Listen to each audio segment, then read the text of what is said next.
नमस्कार मित्रांनो, अर्थशास्त्र हे मानवी जीवनाशी निगडीत अशा आर्थिक व्यवहारांचा अभ्यास करणारं सामाजिक शास्त्र आहे.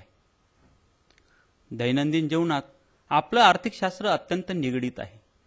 जसा जसा काळ बदलत जातोय तसा तसा अर्थशास्त्राची व्याप्तीही वाढत आहे. अर्थशास्त्राचे अनेक नवीन नवीन प्रश्न आपल्या समोर उपस्थित राहत आहे. विद्यार्थी मित्रांनो, आज अर्थशास्त्राचा एक भाग म्हणून आपण अभ्यास करणार आहोत. 1933 पर्यंत अर्थशास्त्र हे विज्ञान आणि कला या दोन विभागात वर्गीकरण केले गेले होते व त्याचाच अभ्यास केला जात होता. परंतु काही अर्थशास्त्रज्ञांनी विज्ञान व कला या दोघे वर्गीकरणांवर आक्षेप घेतला. काहींचं म्हणणं होतं की अर्थशास्त्र हे विज्ञान आहे, काही अर्थशास्त्रज्ञ म्हणत की अर्थशास्त्र हे कला आहे, काही अर्थशास्त्रज्ञ म्हणत की हे दोन्हीही आहे. अशा अनेक प्रकारचे वाद उद्भवल्यानंतर 1933 पासून अर्थशास्त्राचं सूक्ष्म व स्थूल अर्थशास्त्र असे दोन विभागात वर्गीकरण करण्यात आलं व या वर्गीकरणाला अनेक अर्थशास्त्रज्ञांची मान्यता मिळाली. मित्रांनो, सूक्ष्म अर्थशास्त्र हा शब्द याला इंग्रजीत मायक्रो इकॉनॉमिक्स म्हटलं जातं. मायक्रो या ग्रीक शब्दापासून मायक्रो इकॉनॉमिक्स हा शब्द तयार झाला. मायक्रो म्हणजे लहान, अर्थात अर्थशास्त्रातील लहान घटकांचा अभ्यास सूक्ष्म अर्थशास्त्र करतं. तसंच स्थूल अर्थशास्त्र त्याला इंग्रजीत मॅक्रो इकॉनॉमिक्स म्हटलं जातं. मॅक्रो हा शब्द ग्रीक शब्दापासून आलेला आहे, ज्याचा अर्थ मोठा असं होतो, जे अर्थशास्त्रातील मोठ्या घटकांचा अभ्यास करतं. विद्यार्थी मित्रांनो, आज आपण सूक्ष्म अर्थशास्त्राचा अभ्यास करणार आहोत. आजचा भाग बघितल्यानंतर आपण सूक्ष्म अर्थशास्त्र म्हणजे काय, मूलभूत आर्थिक प्रश्न व समस्या, किंमत, यंत्रणा, त्यांचा अर्थ व कार्य या गोष्टी समजून घेण्यास पात्र ठरणार आहोत. आता आपण या गोष्टी क्रमाक्रमाने समजून घेणार आहोत. प्रथमतः सूक्ष्म अर्थशास्त्र म्हणजे काय ते आपण समजून घेऊया. सूक्ष्म अर्थशास्त्र हा शब्दप्रयोग सर्वप्रथम ओस्लो विद्यापीठातील प्राध्यापक फ्रिश यांनी 1933 मध्ये केला, ज्याला इंग्रजीत मायक्रो इकॉनॉमिक्स असं म्हटलं जातं.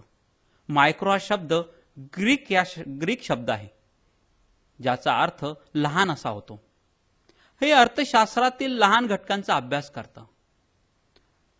सूक्ष्म अर्थशास्त्र हे उपभोक्ते, उत्पादन संस्था, विशिष्ट वस्तू इत्यादी लहान घटकांचा अभ्यास करतं.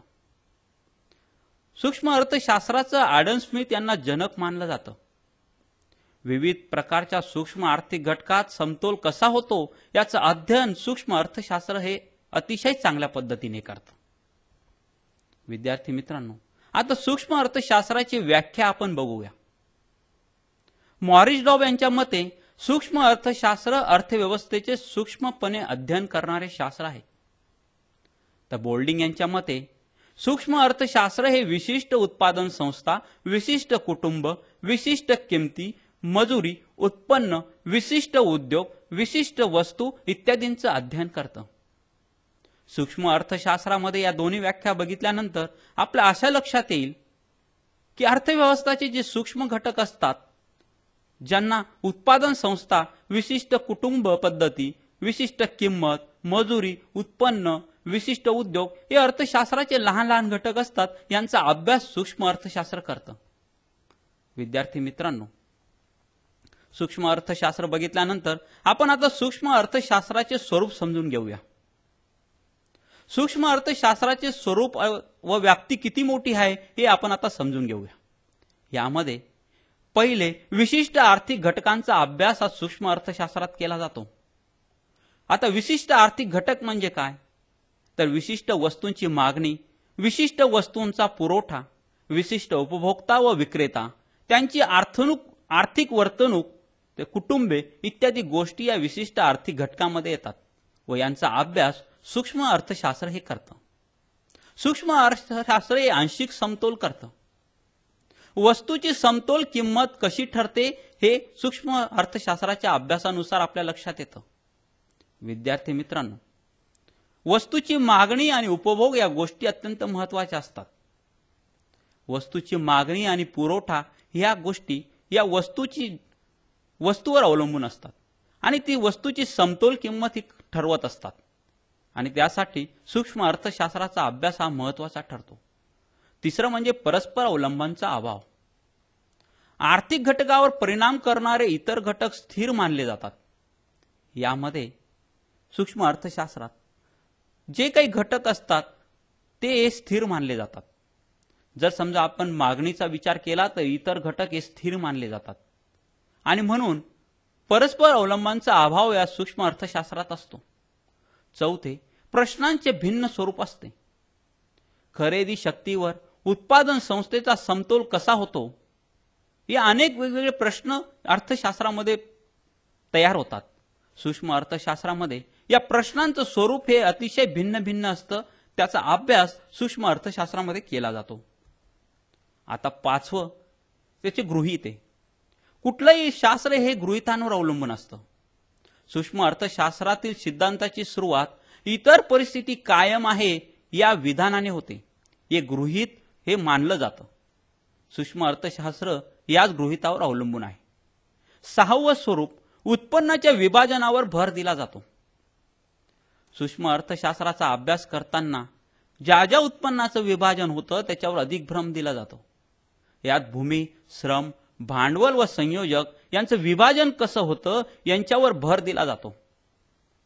भूमी, श्रम, भांडवल व संयोजक यांचा आउटपुट आपल्याला कसं मिळतं याच्यावर भर सूक्ष्म अर्थशास्त्रामध्ये दिला जातो.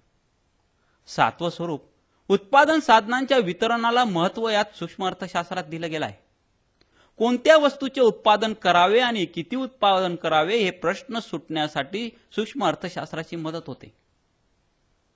ज्या गोष्टीपासून महत्तम नफा मिळतो त्याच गोष्टींचे उत्पादन उत्पादक हे करत असतात. ते करत असताना जास्तीत जास्त साधनांचा पुरेपूर कसा वापर होईल ही गोष्ट बघितली जाते आणि म्हणून उत्पादन साधनांच्या वितरणाला महत्त्व दिलं गेलं आहे. यामध्ये कोणत्या वस्तूचे उत्पादन करावं आणि किती करावं या गोष्टी बघणं अत्यंत महत्त्वाचं असतं. आठवं स्वरूप, समतोलाचे भिन्न स्वरूप. यामध्ये सूक्ष्म अर्थशास्त्रामध्ये जे समतोल असतात त्यांचे भिन्न भिन्न स्वरूप आपल्या समोर येतात. यामध्ये बाजाराची मागणी, बाजारात केला जाणारा पुरवठा यांच्यात किमतीतोल बदलामुळे समतोल घडून येतो. सूक्ष्म अर्थशास्त्र मागणी, पुरवठा, उपयोगिता इत्यादी घटकांचे वस्तुरूप मूल्य विचारात घेते. याचा अर्थ की समतोल हे भिन्न स्वरूपात मांडले जातात आणि त्यांचं वस्तुरूप मूल्य विचारात घेतलं जातं सूक्ष्म अर्थशास्त्रात. या गोष्टी आपण आता बघितल्या. आता सूक्ष्म अर्थशास्त्राची व्याप्ती किती आहे हे आपण बघूया. यामध्ये सूक्ष्म अर्थशास्त्र, आर्थिक विश्लेषण यामध्ये मूल्य सिद्धांत, उत्पादन घटक किंमत निर्धारणाचे सिद्धांत, आर्थिक कल्याणाचे सिद्धांत हे 3 प्रकार असतात. यामध्ये आता आपण क्रमाक्रमाने बघणार आहोत. यात मूल्य सिद्धांत, यात वस्तू आणि सेवा यांचे मूल्य कसे ठरते व मागणी आणि उत्पादनाची खर्च याबाबतचा सिद्धांत समावेश असतो. मित्रांनो, मूल्य सिद्धांतामध्ये वस्तू आणि सेवा ज्या पुरवल्या जातात, उत्पादकाकडून पुरवल्या जातात, त्यांचे मूल्य कसं ठरतं, त्यांची मागणी ही किती असावी व उत्पादन हे किती करावं, त्यांचा खर्च याबाबतचा सिद्धांत याच्यामध्ये समावेश असतो. दुसरे, उत्पादन घटक किंमत निर्धारणाचे सिद्धांत. यामध्ये उत्पादन घटकांचे मूल्य त्याच्या सीमांत उत्पादकतेवरून निश्चित होत असल्याने विभाजनाच्या सीमांत उत्पादकता सिद्धांताचा समावेश विभाजनाच्या सिद्धांतात होतो. यामध्ये उत्पादक घटक हे अत्यंत महत्त्वाचे असतात व त्याची किंमत ही निर्धारण करणं हे मूल्य सिद्धांतामध्ये येतं. दुसरे, आर्थिक कल्याणाचे सिद्धांत. यामध्ये आर्थिक कल्याणाचा संबंध कार्यक्षमतेशी येतो. यामध्ये आर्थिक कल्याण हे होण्यासाठी महत्तम नफा मिळवला जातो व महत्तम नफा मिळवण्यासाठी ज्या आपल्याकडे गोष्ट अवेलेबल आहेत त्यांचा किती आपण कार्यक्षमपणे वापर करून घेतो हे महत्त्वाचं असतं. जे साधने आपल्याकडे असतात त्यांचा पुरेपूर वापर करून घेणं या गोष्टी कार्यक्षमतेशी संबंधित असतात. विद्यार्थी मित्रांनो, आता पुढचं आपण सूक्ष्म अर्थशास्त्राचा संबंध उधळपट्टी टाळणं किंवा अकार्यक्षमतेशी कमी करणं यांच्याशी येतो. उत्पादनाचे पुनर्गठन करून अकार्यक्षमता कशी कमी करता येते. सूक्ष्म आर्थिक विश्लेषण अकार्यक्षमता कमी करण्यासाठी, नष्ट करण्यासाठी कार्यक्षमतेचे निकष हे स्पष्ट करतं. त्यामुळे सूक्ष्म अर्थशास्त्राची व्याप्ती किती मोठी आहे हे आपल्या समजण्यात लक्षात येते. विद्यार्थी मित्रांनो, आता सूक्ष्म अर्थशास्त्राची व्याप्ती लक्षात घेतल्यानंतर आपण सूक्ष्म अर्थशास्त्राचे महत्व काय काय आहे ते समजून घेऊया.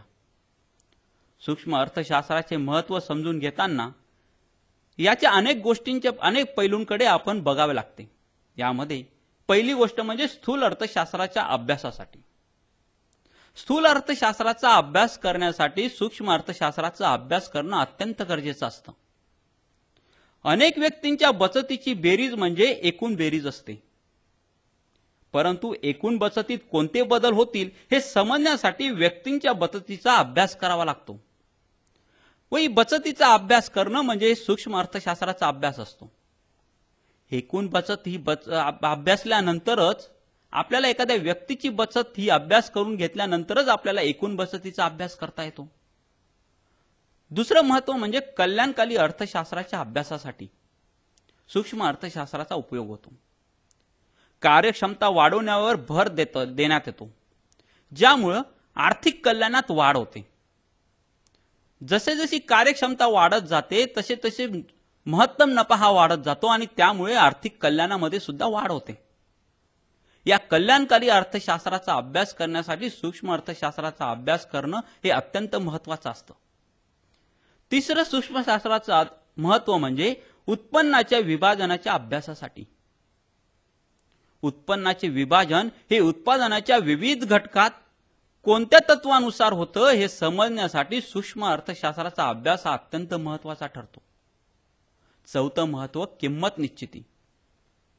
समतोल किंमत आणि समतोल उत्पन्न कसे ठरते, पुरवठा आणि मागणी यांचं जे समीकरण असतं त्यानुसार समतोल किंमत आणि समतोल उत्पादन कसं ठरतं हे ठरवलं जातं आणि त्यावरून किंमत ही निश्चित केली जाते.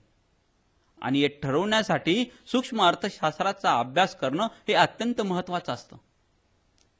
पाचवं महत्व म्हणजे उत्पादन साधनांचे वितरण करण्यासाठी सूक्ष्म अर्थशास्त्राचा अत्यंत उपयोग होतो.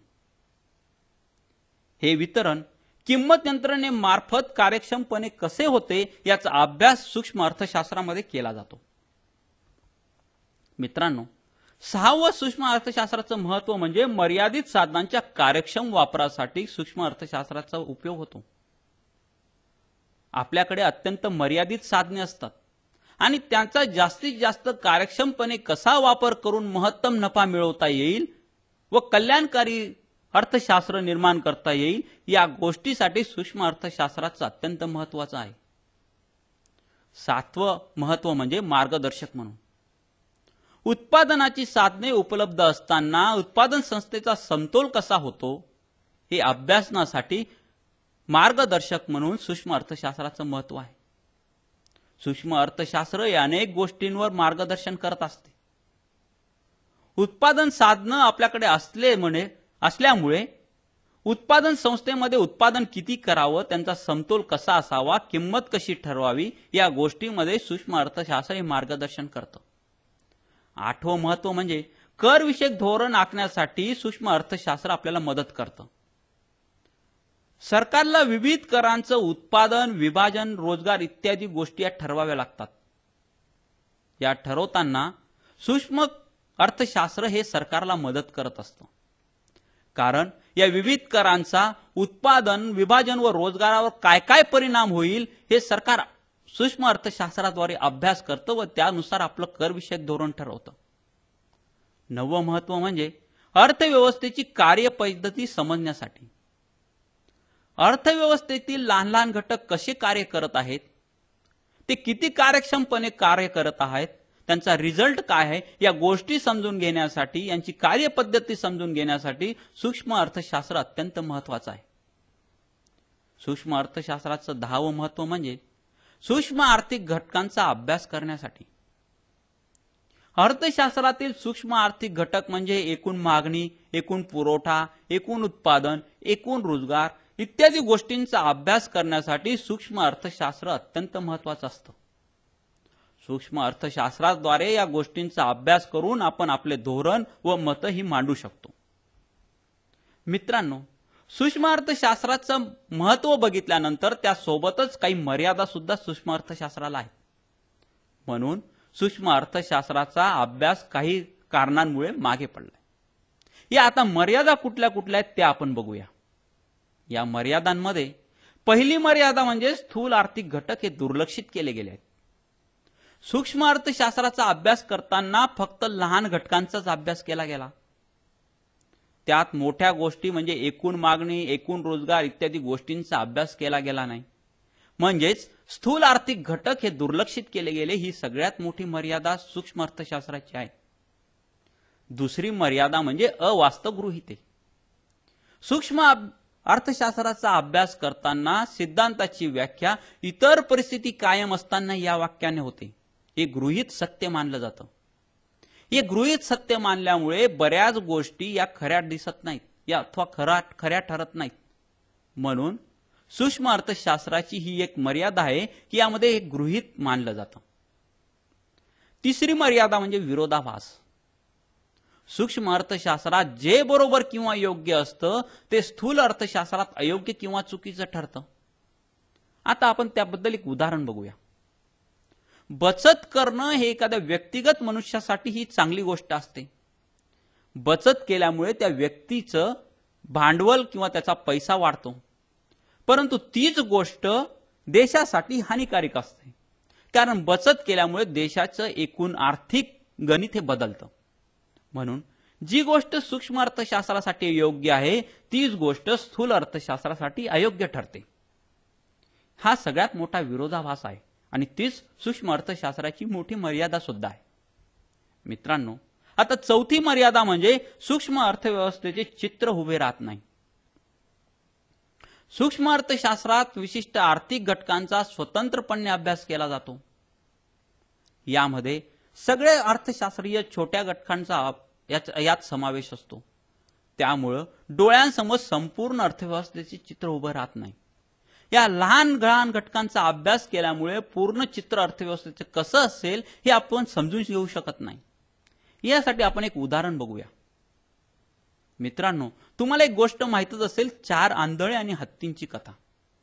यामध्ये एक आंधळा असतो जो हत्तीच्या शेपटीला हात लावतो, स्पर्श करतो. त्याला वाटतं की हत्ती हा दोरीसारखा आहे. एक दुसरा आंधळा जो हत्तीच्या कानाला हात करतो किंवा स्पर्श लावतो, त्याला असं वाटतं की हत्ती हा सुपासारखा आहे.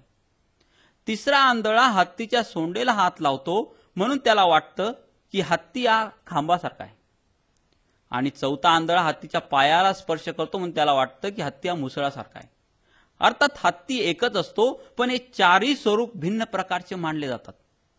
त्याचप्रमाणे अर्थशास्त्राचे विविध छोट्या छोट्या घटकांचा अभ्यास केल्यामुळे अर्थव्यवस्थेचे संपूर्णपणे चित्र आपल्या समोर उभं राहत नाही. आता सूक्ष्म अर्थशास्त्राची 5वी मर्यादा म्हणजे निहस्तक्षेपाचा पुरस्कार केला जातो. यामध्ये सरकारी हस्तक्षेपाला कुठलीही गोष्टीला मान्यता नसते. यामुळे आर्थिक मंदीसारखे प्रश्न निर्माण होतात. त्यामुळे आता नवीन काळामध्ये सरकारी हस्तक्षेपाला महत्त्व प्राप्त झाले आहे. 6वी मर्यादा म्हणजे चलनी घटक याकडे दुर्लक्ष केले गेले आहे. आर्थिक घटकांचे मूल्य हे वास्तव स्वरूपात मोजले जाते अथवा वस्तू स्वरूपात मोजले जाते. उदाहरणार्थ युटिल्स. म्हणून यामध्ये चलनी घटक हे दुर्लक्षित असतात, ते पैशांमध्ये मोजले जात नाही. म्हणून ही सुद्धा सूक्ष्म अर्थशास्त्राची एक मोठी मर्यादा आहे. आता 7वी मर्यादा म्हणजे उत्पादन वाढ दुर्लक्षित झाली. सूक्ष्म अर्थशास्त्र पूर्ण रोजगार पातळीतील उत्पादन गृहीत मानतं. त्यामुळे उत्पादन वाढ ही दुर्लक्षित होते आणि हीच सूक्ष्म अर्थशास्त्राची मर्यादा सुद्धा आहे. आता 8वी मर्यादा म्हणजे उत्पन्नाचे आपोआप विभाजन विषमता निर्माण करते.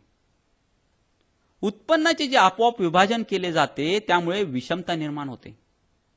कारण उत्पादक हे अधिक नफा देणाऱ्या गोष्टींचे अधिक उत्पादन करतात. त्यामध्ये चैनीच्या वस्तूंचा जास्त समावेश असतो. त्यामुळे जीवनावश्यक ज्या गोष्टी असतात त्यांचे उत्पादन कमी केले जाते व त्यामुळे अनेक आर्थिक प्रश्न निर्माण होतात. यामुळे उत्पन्नाचे आपोआप विभाजन झाल्यामुळे ही विषमता निर्माण होते आणि ही सूक्ष्म अर्थशास्त्राची मर्यादा आहे. आता पुढची मर्यादा म्हणजे परस्पर अवलंबून दुर्लक्ष. यामध्ये सूक्ष्म आर्थिक घटकांचा एकमेकांवर परिणाम होत असतो. जो परिणाम एकमेकांवर होत असतो तो दुर्लक्षित केला गेला आहे, त्याचा अभ्यास केला गेला नाही, कारण हे घटक एकमेकांवर अवलंबून असतात. ही सुद्धा एक सूक्ष्म अर्थशास्त्राची मर्यादा आहे. आता पुढची मर्यादा म्हणजे बाजार यंत्रणेला अवास्तव महत्व दिले गेले आहे.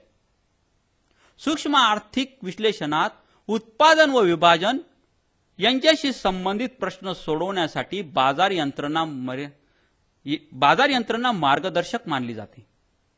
परंतु बाजार यंत्रणेमुळे निर्माण होणारे दोष हे दुर्लक्षित केले जातात आणि हेच सूक्ष्म अर्थशास्त्राची मोठी मर्यादा आहे.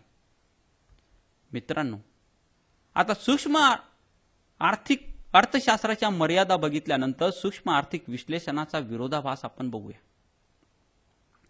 याची व्याख्या आपल्याला असं करता येईल की सूक्ष्म अर्थशास्त्रात जे योग्य किंवा बरोबर आहे तेच स्थूल अर्थशास्त्रात अयोग्य किंवा चुकीचे ठरते, यालाच विरोधाभास म्हणतात. यात आपण आत्ताच एक उदाहरण बघितलं, काटकसर करणं. यामध्ये आपण बघितलं की जे सूक्ष्म अर्थशास्त्रामध्ये बचत करणं किंवा काटकसर करणं हे चांगला गुण असतो, तो स्थूल अर्थशास्त्रामध्ये एक दोष असतो. यामध्ये पहिला काटकसरीचा विरोधाभास आपण बघूया. काटकसरीच्या विरोधाभासालाच बचतीचा विरोधाभास असंही म्हटलं जातं. काटकसर म्हणजे व्यक्तीच्या दृष्टिकोनातून सद्गुण असला तरी समाजाच्या दृष्टिकोनातून तो दुर्गुण ठरतो. कारण काटकसर करण्यामुळे व्यक्तीचे जरी पैसा वाढत असला, त्याचं इन्कम वाढत असलं तरी समाजाच्या दृष्टिकोनातून तो दुर्गुण ठरतो. कारण समाजाच्या एकूण भांडवलामधनं काही गळती होते. येथे बचत राष्ट्रीय उत्पन्नाच्या चक्राकार प्रवाहातील गळती मानलं जातं आणि या गळतीमुळेच उत्पादनावर परिणाम होतो आणि त्यामुळे राष्ट्रीय उत्पादनामध्ये घट होते आणि त्यामुळेच याला मोठ्या स्तरावर स्थूल अर्थशास्त्राच्या दृष्टीने दुर्गुण मानलं गेलं आहे. मित्रांनो, आता सूक्ष्म आर्थिक विश्लेषणाचा विरोधाभास आपल्याला समोर दिलेल्या आकृतीमधून समजण्यास मदत होते. यामध्ये आपण या बाजूला बचत व गुंतवणूक घेतली आहे, तसंच अक्ष या रेषेवर आपण समतोल उत्पन्न दाखवलं आहे. यामध्ये काटकसरीचा विरोधाभास आपल्या बघण्यामध्ये मदत होईल आणि आपण त्यानुसार हे समजून घेऊ शकतो की काटकसरीचा विरोधाभास हा कसा वक्र असतो. मित्रांनो, आता यापुढे आपण दुसरा म्हणजे वेतन कपातीचा विरोधाभास समजून घेणार आहोत. वेतन कपातीचा विरोधाभासात श्रम खरेदी करण्याकरता भांडवलाचा जो भाग बाजूला काढून ठेवला जातो त्याला वेतन निधी असं म्हणतात.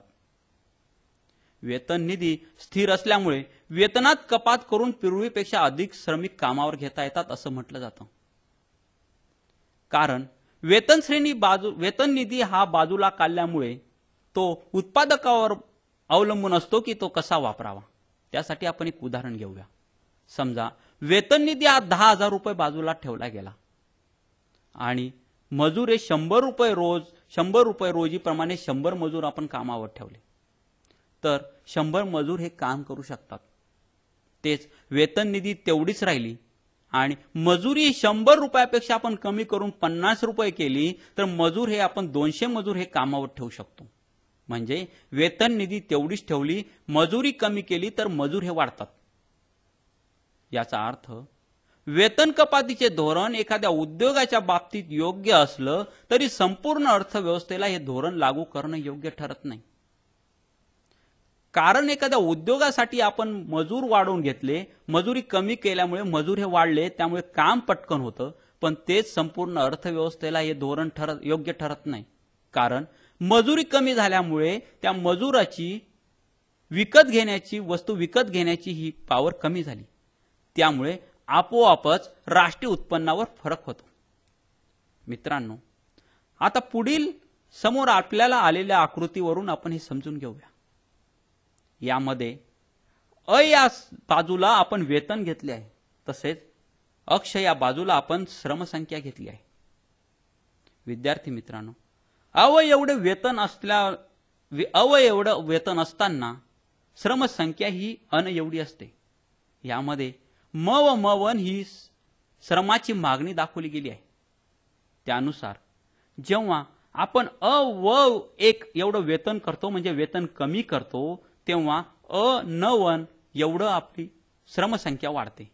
म्हणजे वेतन कमी केले तर मजूर संख्या ही वाढते, हे या आकृतीवरून आपण स्पष्ट समजून घेऊ शकतो. कारण यामध्ये वेतन हे गोष्टीमुळे मजूर कमी होतात किंवा वाढतात ही गोष्ट ठरते. आता मित्रांनो, आपण सूक्ष्म आणि स्थूल अर्थशास्त्रातील फरक हा समजून घेऊया.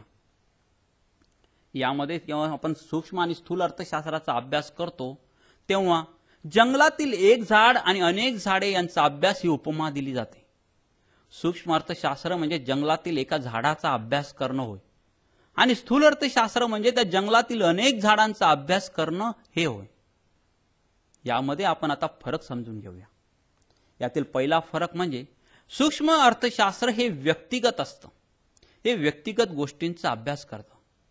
सूक्ष्म अर्थशास्त्रात व्यक्तिगत घटकांचा अभ्यास केला जातो, तर स्थूल अर्थशास्त्रामध्ये एकूण गोष्टींचा अभ्यास केला जातो. सूक्ष्म अर्थशास्त्रात जर व्यक्तिगत माणसाचा अभ्यास केला गेला तर स्थूल अर्थशास्त्रात त्या व्यक्तिगत माणसांपासून जमलेला सगळ्या समाजाचा अभ्यास केला जातो. यातील दुसरा फरक म्हणजे प्रारंभ आणि जनक. ॲडम स्मिथ यांना सूक्ष्म अर्थशास्त्राने प्रारंभ केला, त्यांना सूक्ष्म अर्थशास्त्राचे जनक म्हटलं जातं. तर माल्थस यांना स्थूल अर्थशास्त्राचा जनक असं म्हटलं जातं. तिसरा फरक साधन सामग्रीची सूक्ष्म आणि स्थूल वाटणी. यात व्यक्तिगत वाटणीचा अभ्यास केला जातो. सूक्ष्म अर्थशास्त्र हे फक्त व्यक्तिगत वाटणीचा अभ्यास करतं, तर स्थूल अर्थशास्त्र एकूण अर्थव्यवस्थेत उत्पादन साधनांची वाटणी विशिष्ट पातळीवर कशी निश्चित होते याचा अभ्यास करतं. सूक्ष्म अर्थशास्त्र हे व्यक्तिनिष्ठ असतं, ते व्यक्तीचा अभ्यास करतं, तर स्थूल अर्थशास्त्र हे त्या व्यक्तींपासून बनलेल्या समाजाचा अभ्यास करतं, म्हणून ते समाजनिष्ठ असतं. विश्लेषणाचा आधार. यामध्ये सूक्ष्म अर्थशास्त्रामध्ये सीमांत विश्लेषण हा आधार मानला जातो, तर स्थूल अर्थशास्त्रामध्ये सीमांत विश्लेषण हा आधार मानला जात नाही. आता सहावा फरक म्हणजे सिद्धांत विरुद्ध धोरण. सूक्ष्म अर्थशास्त्र हे सिद्धांत मांडतं. विविध लहान लहान घटकांचा अभ्यास करून ते सिद्धांत मांडण्यास मदत करतं. परंतु स्थूल अर्थशास्त्र हे सिद्धांत न मांडता धोरणांचा अभ्यास करतं. राष्ट्रीय धोरण हे कसं ठरावं, ते कसं मांडावं याचा अभ्यास सूक्ष्म अर्थशास्त्र करतं. आता सातवा फरक वास्तवापासून दूर आणि वास्तवाच्या जवळ. सूक्ष्म अर्थशास्त्रात गृहीते मानल्यामुळे ते वास्तवापासून दूर असं वाटतं. ते प्रत्येक वेळी खरं ठरतंच असं नाही, परंतु स्थूल अर्थशास्त्रात गृहीते मानले नसल्यामुळे ते वास्तवाच्या अगदी जवळ आहे. ते खरं, त्या गोष्टी बऱ्याच खऱ्या ठरतात. आता आठवा फरक म्हणजे व्यक्ती आणि समाज. सूक्ष्म अर्थशास्त्र हे व्यक्तींचा अभ्यास करतं, ते जिवंत व्यक्तींचा अभ्यास करतं, तर स्थूल अर्थशास्त्र हे समाजाचा अभ्यास करतं. जसं सूक्ष्म अर्थशास्त्र हे मरण पावणाऱ्या व्यक्तींचा अभ्यास करतं, तसं स्थूल अर्थशास्त्र हे अमर राहणाऱ्या समाजाचा अभ्यास करतं. आता नववा फरक विशिष्ट विरुद्ध सर्वसामान्य अभ्यास. एखाद्या आर्थिक घटकाचा विशिष्ट अभ्यास करायचा असेल तर आपल्याला सूक्ष्म अर्थशास्त्र मदत करतं, परंतु आर्थिक घटकांचा आपल्याला सर्वसामान्य अभ्यास करायचा असेल तर आपल्याला स्थूल अर्थशास्त्र हे मदत करतं. आता 10वा फरक म्हणजे संकुचित विरुद्ध व्यापक दृष्टिकोन. सूक्ष्म अर्थशास्त्र आणि स्थूल अर्थशास्त्राचा अभ्यास करताना हा दृष्टिकोन अत्यंत महत्त्वाचा ठरतो. सूक्ष्म अर्थशास्त्र हे अर्थशास्त्राचा संकुचित दृष्टिकोनाने अभ्यास करतं, तर स्थूल अर्थशास्त्र हे व्यापक दृष्टिकोनातून अभ्यास करतं. एखाद्या किड्याच्या दृष्टिक्षेपातून येणारे दृश्य हे म्हणजे सूक्ष्म अर्थशास्त्र, परंतु एखाद्या पक्षाच्या दृष्टिक्षेपात येणारे दृश्य म्हणजे स्थूल अर्थशास्त्र असते. आता 11वा फरक म्हणजे स्थितीशीलता व गतिशीलता. सूक्ष्म अर्थशास्त्र हे गतिशील असतं, तर स्थूल अर्थशास्त्र हे स्थितीशील असतं. मित्रांनो, आता हा फरक समजून घेतल्यानंतर आपण दुसरा भाग म्हणजे मूलभूत आर्थिक समस्या अथवा प्रश्न काय असतात हे आपण समजून घेणार आहोत. यामध्ये प्रथमतः आपण मूलभूत आर्थिक प्रश्न अथवा समस्या यांचं स्वरूप समजून घेऊया. यामध्ये मानवी गरजा या अनंत असतात, अमर्यादित असतात, परंतु उत्पादनाची साधने ही अत्यंत मर्यादित असतात आणि ती पर्यायी उपयोगाची सुद्धा असतात. त्यामुळेच आर्थिक प्रश्न निर्माण होतात आणि दुर्मिळतेमध्ये प्रचंड वाढ होते. वस्तू आणि सेवा यांच्या निर्मितीला उत्पादन म्हणतात. मित्रांनो, यामध्ये या गरजा अनंत असल्यामुळे त्या गरजा पूर्णपणे भागू शकत नाही, कारण उत्पादनाची साधनं ही अत्यंत मर्यादित असतात आणि ती पर्यायी उपयोगी असल्यामुळे आर्थिक प्रश्न निर्माण होते, दुर्मिळता वाढू लागते आणि हेच आर्थिक प्रश्नामुळे मूलभूत आर्थिक प्रश्न व समस्या निर्माण करतात. यामध्ये वस्तू आणि सेवा यांच्या निर्मितीला उत्पादन असं म्हटलं जातं. गरजांच्या पूर्तीसाठी वस्तू आणि सेवांचा वापर करण्याच्या क्रियेला उपभोग असं म्हटलं जातं. नंतर वस्तू व सेवांची निर्मिती करणाऱ्यांना उत्पादक म्हटलं जातं, तर गरजांची पूर्ती करण्यासाठी वस्तूंचा सेवांचा वापर करणाऱ्याला उपभोक्ता असं म्हटलं जातं. मित्रांनो, आता मूलभूत आर्थिक प्रश्न व समस्या काय आहेत ते आपण समजून घेऊया. उत्पादनांचे साधनांचे वर्गीकरण. यात 2 प्रकारचे वर्गीकरण केले जाते. पहिले आहे उत्पादन साधनांचे वर्गीकरण. त्यात पहिलं नैसर्गिक साधने. नैसर्गिक साधने हे निसर्गापासून आपल्याला मिळत असतात, ते आपल्याला फुकट मिळतात. यामध्ये भूमी, जंगले, खनिजे इत्यादी गोष्टींचा समावेश होतो व याला भूमी असं म्हटलं जातं. दुसरं याचं वर्गीकरण आहे मानवी साधन सामग्री. यामध्ये शारीरिक आणि बौद्धिक श्रम इत्यादी गोष्टींचा समावेश होतो. हे आपल्याला स्वतः कमवावे लागतात आणि ते कमवल्यामुळे त्यांना मानवी साधन सामग्री असं म्हटलं जातं. तिसरं भांडवल. यामध्ये यंत्रे, यंत्रदुरुस्तीसाठी लागणारी अवजारं, संयंत्र इत्यादी गोष्टींचा समावेश होतो. याला भांडवल म्हटलं जातं. चौथे संयोजक.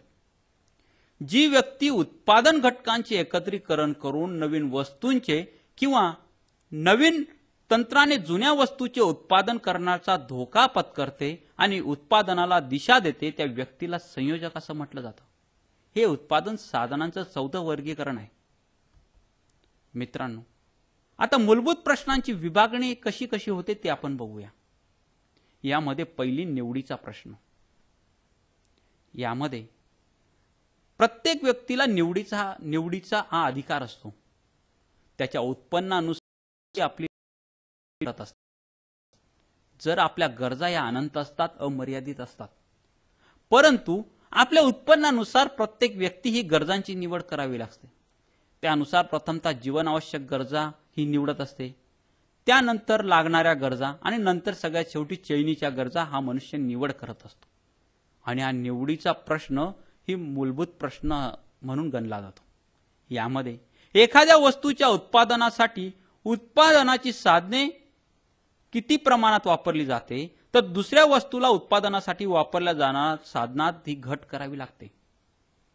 मित्रांनो, यामध्ये जर एखाद्या गोष्टीचं उत्पादन साधने अधिक प्रमाणात वापरली गेली तर त्यामुळे दुसऱ्या उत्पादनाची साधनांमध्ये आपल्याला घट करावी लागते व त्यापासून महत्तम नफा मिळवला जातो. दुसरी विभागणी ही आर्थिक प्रश्नामध्ये केली जाते. यामध्ये हे उत्पादन साधनांच्या वितरणाशी संबंधित असतात. मर्यादित उत्पादन साधनांच्या सहाय्याने जास्तीत जास्त लोकांना जास्तीत जास्त गरजा पूर्ण होण्याच्या हेतूने उत्पादन साधनांचे वितरण करणे हे आवश्यक असतं. यालाच उत्पादन साधनांचा काटकसरीने वापर करण्याचा प्रश्न असंही म्हटलं जातं. हे आर्थिक प्रश्न व निवडीचा प्रश्न हे दोघंही मूलभूत आर्थिक प्रश्न व समस्या म्हणून गणले जातात. आता मूलभूत आर्थिक प्रश्नाची आपण व्याख्या समजून घेऊया.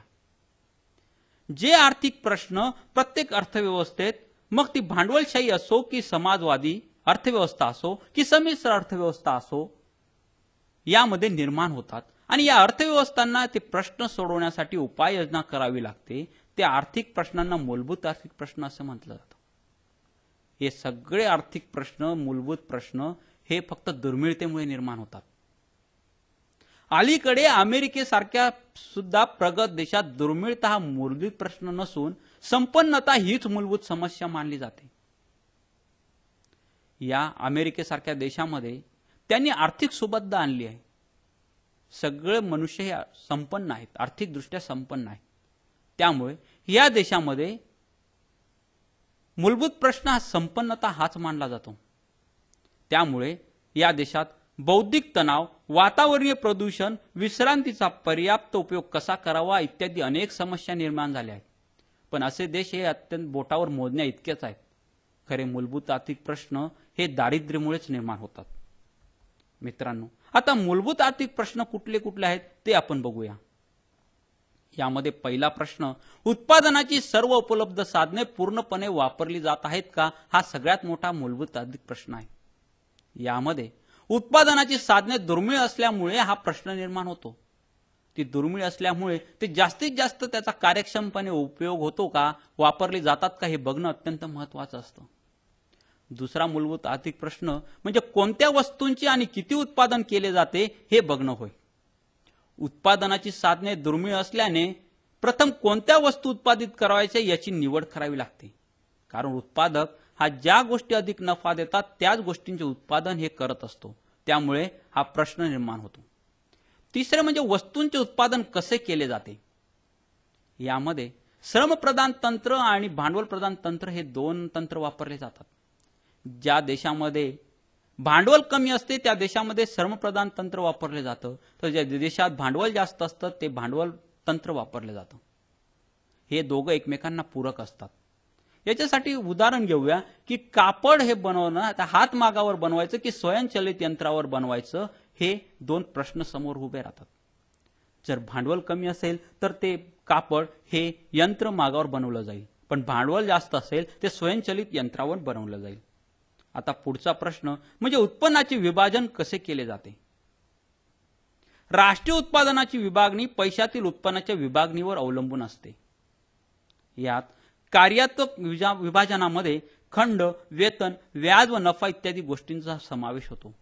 तर उत्पन्नाचे वैयक्तिक विभाजन यामध्ये हे केवळ व्यक्तीला मिळणाऱ्या मोबदल्यावर अवलंबून नसते, तर त्याच्या मालकीची जमीन व इतर नैसर्गिक साधने तसंच इतर मालमत्ता त्याची किती आहे यावरून ठरत असतं. पाचवा प्रश्न म्हणजे उत्पादन साधनांचा कार्यक्षम वापर होतो का. हा अर्थव्यवस्थेमध्ये उत्पादन आणि विभाजनाचे निर्णय किती कार्यक्षमपणे घेतले जातात यावर अवलंबून असतो. आता पुढचा मूलभूत आर्थिक प्रश्न म्हणजे अर्थव्यवस्थेची उत्पादन क्षमता वाढत आहे का. ही वाढत असेल तर दिवसेंदिवस अधिक वस्तू आणि सेवांचे उत्पादन करणे शक्य होत असल्याने लोकांच्या राहणीमानाच्या दर्जामध्ये सुधारणा होत असते आणि हाच एक मूलभूत आर्थिक प्रश्न आहे. आता मित्रांनो, आपण किंमत यंत्रणा म्हणजे काय ते बघूया. मुक्त भांडवलशाही अर्थव्यवस्थेत उत्पादक आणि उपभोक्त्यांना पूर्ण स्वतंत्र असल्याने किंमत यंत्रणा महत्वाची भूमिका पार पाडत असते. किंमत यंत्रणेला अदृश्य हात असंही म्हटलं जातं, जिच्या मार्फत अर्थव्यवस्थेत आपोआप समतोल प्रस्थापित होतो. किंमत पद्धती अथवा किंमत यंत्रणा ही आर्थिक संघटनेची अशी पद्धती आहे की जिच्यात प्रत्येक व्यक्ती, उपभोक्ता, उत्पादक आणि उत्पादन साधनांचा मालक या नात्याने अधिक स्वतंत्रपणे अधिक कार्यात गुंतलेले असतात. मित्रांनो, आता किंमत यंत्रणेची कार्य काय काय असतात ते आपण बघूया. पहिलं कार्य उत्पादन साधनांचा पूर्ण उपयोग करणं. उत्पादन साधनांचा परिपूर्ण वापर होऊन पूर्ण रोजगार प्रस्थापित होण्यास मदत होते. दुसरं कार्य कोणत्या वस्तूचे व किती उत्पादन करावे हे किंमत यंत्रणेचे कार्य असतं. उपभोक्त्याची मागणी विचारात घेऊन किती उत्पादन करायचे याचा निर्णय उत्पादक घेतात आणि एक किंमत यंत्रणेकरून शक्य होतं. तिसरं कार्य म्हणजे उत्पादनाच्या पद्धतीची त्यांची तंत्राची निवड ही किंमत यंत्रणेमार्फत होते. उत्पादक उत्पादनाच्या ज्या तंत्राने उत्पादनाचा खर्च कमी होईल अशा तंत्राचा स्वीकार करतो. श्रमिक स्वस्त असतील तर श्रमिक प्रधान तंत्राचा वापर केला जातो. भांडवल सहज उपलब्ध असेल व कमी व्याजदराने असेल तर भांडवल प्रदान तंत्र हे वापरलं जातं. आता चौथं कार्य म्हणजे उत्पन्नाचे विभाजन. उत्पन्नाचे कार्यात्मक विभाजन उत्पादनाच्या विविध घटकांमध्ये खंड, वेतन, व्याज आणि नफा यांच्या स्वरूपात आपोआप होतं. पाचवं किंमत यंत्रणेचं कार्य म्हणजे उत्पादन साधनांचा कार्यक्षम वापर. यामुळे उत्पादनाचा खर्च कमी होऊन तसंच किंमत कमी होऊन आकारून स्पर्धेत उत्पादनांना टिकून राहणं शक्य होतं. आता किंमत यंत्रणेचं शेवटचं कार्य म्हणजे उत्पादन क्षमतेत वाढ होते. यामध्ये उत्पादन क्षमता वाढवण्यासाठी उत्पादक हे त्यांच्या तंत्रात सुधारणा करतात आणि नवीन नवीन संशोधन करून नवीन नवीन तंत्रज्ञान आणून उत्पादन क्षमता ही वाढवत असतात. आता उपभोक्ते आणि उत्पादक यांच्या परस्पर विरोधी हित संबंधात समन्वय निर्माण करण्याचे कार्य किंमत यंत्रणा ही करत असते. आता किंमत यंत्रणेचे कार्य बघितल्यानंतर काही किंमत यंत्रणेचे दोष सुद्धा आहेत ते आपण बघूया. यामध्ये चैनीच्या वस्तूंच्या मोठ्या प्रमाणावर उत्पादन केले जाते. अधिक नफा कमवण्यासाठी उत्पादक हे चैनीच्या वस्तू निर्माण करत असतात. हा किंमत यंत्रणेचा मोठा दोष आहे. दुसरा दोष म्हणजे उत्पादन साधनांचे अयोग्य वितरण होते. किंमत यंत्रणेमुळे उत्पादन साधनांचे अयोग्य वितरण होते, त्यामुळे आर्थिक विषमता वाढते. हा सुद्धा एक दोष आहे. तिसरा दोष म्हणजे उपभोक्ता राजा नसतो. श्रीमंतांच्या मागण्या मोठ्या प्रमाणात पूर्ण होतात, त्यामुळे गरीब लोकांच्या जीवनावश्यक गरजांकडे दुर्लक्ष केलं जातं. म्हणून उपभोक्ता हा राजा नसतो, ही किंमत यंत्रणेचा मोठा दोष आहे. चौथी बेकारी. भांडवल प्रदान तंत्राचा जास्तीत जास्त वापर केल्यामुळे बेकारी वाढत जाते आणि हा किंमत यंत्रणेचा मोठा दोष आहे. पाचवा दोष म्हणजे शोषण व गळे कापूस स्पर्धा. नफेखोर उत्पादक एकत्र येऊन कामगारांना कमी वेतन देतात, त्यांचे शोषण करतात व अधिक किंमत देऊन उपभोक्त्यांचे शोषण होते. तसेच ते एकत्र आल्यामुळे मोनोपॉली सुद्धा निर्माण होते व त्याचमुळे शोषण व गळे कापूस स्पर्धेमुळे लहान जे उद्योजक असतात ते स्पर्धेतून बाहेर पडतात. हा किंमत यंत्रणेचा मोठा दोष आहे. मित्रांनो, सहावा दोष म्हणजे आर्थिक विषमता. कारण वाढत्या नफ्याच्या स्वरूपात उत्पन्नाचे अधिक केंद्रीकरण होत असल्यामुळे आर्थिक विषमता ही वाढत जाते. आता सातवा दोष म्हणजे सामाजिक खर्चामध्ये वाढ होते. खाजगी उत्पादक उत्पादन खर्च कमी करावा यासाठी खाजगी उत्पादन खर्च कमी करण्यावर अधिक भर देतात, त्यामुळे प्रदूषणात वाढ होते व सामाजिक खर्चात त्यामुळे सुद्धा वाढ होते. आठवा दोष म्हणजे सामूहिक गरजा. उद्याने, शिक्षण, आरोग्य इत्यादी गोष्टींकडे उत्पादक हे दुर्लक्ष करतात, ज्या सामाजिक गरजा असतात, आणि त्यामुळे हा सुद्धा किंमत यंत्रणेचा मोठा दोष आहे. नववं व्यापार चक्रे. किमतीत मागणी व पुरवठ्यातील बदलानुसार वारंवार बदल होतात, त्यामुळे व्यापार चक्रांची सुद्धा आर्थिक मंदीची निर्मिती होते व व्यापार चक्र हे नेहमी बदलत असतात आणि त्याचमुळे आर्थिक मंदी ही निर्माण होते. मित्रांनो, हे किंमत यंत्रणेचे दोष बघितल्यानंतर किंमत यंत्रणेत जरी अनेक दोष असले तरी किंमत यंत्रणा ही भारतासारख्या संमिश्र अर्थव्यवस्थेला अत्यंत महत्त्वपूर्ण असते, ज्यामुळे भारतातले अनेक आर्थिक प्रश्न हे आपल्याला सोडवण्यासाठी मदत होऊ शकते. मित्रांनो, आजचा आपण सगळा भाग बघितल्यानंतर मला वाटतं आपण सूक्ष्म अर्थशास्त्र म्हणजे काय हे समजून घेतलं असेल. यामध्ये सूक्ष्म अर्थशास्त्राची आपण सगळे व्याप्ती बघितली, त्यामुळे आपण मूलभूत आर्थिक प्रश्न व समस्या कुठल्या कुठल्या आहेत व त्या कशा सोडवाव्या हे सुद्धा आपण समजून घेतले. नंतर आपण किंमत यंत्रणांचा अर्थ व त्यांचे कार्य कशी चालतात हे बघितले व मला वाटते आपण आज चांगल्या प्रकारे समजून घेतले. धन्यवाद.